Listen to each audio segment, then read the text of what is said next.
Hello mga bebs, mag-prepare muna tayo ng ating almusal.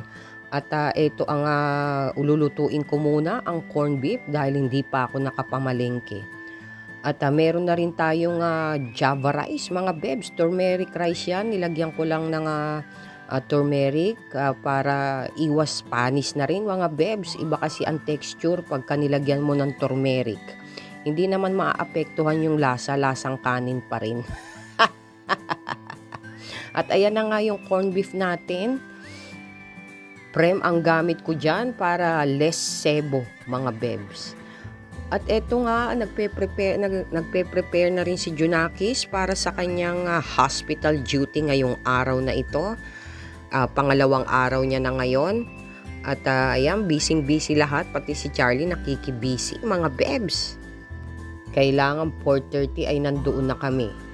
Kaya nagmamadali na kami dahil mag-aalas 4 na and hopefully wala na mga traffic kami masagupa sa daan. Dahil kung minsan hindi mo masasabi ang kalagayan ng kalsada kung tuloy-tuloy ba ang takbo mo o maaantala ka o may traffic ba o may disgrasya ba. Yan kasi ang mga kadalasan naming nai-encounter katulad nitong mga sasakyan na to na akala mo aparisyon na. Sobrang liwanag nila mga bebs, so sobra talaga silang nakahay, nakakasulo. At idagdag mo pa tong parang maze na mga kalsada na hindi mo alam.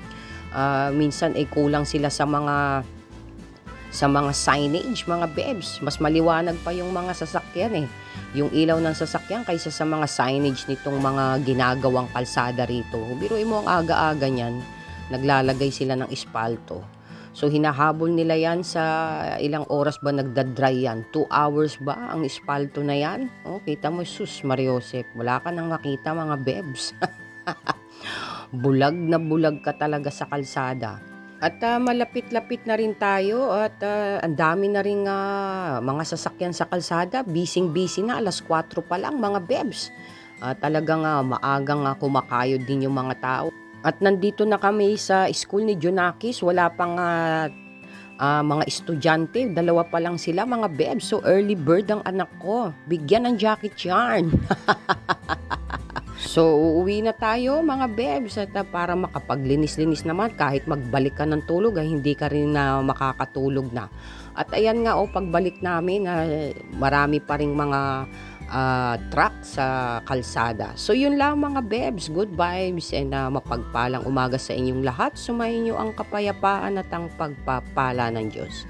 Good vibes. Mwah!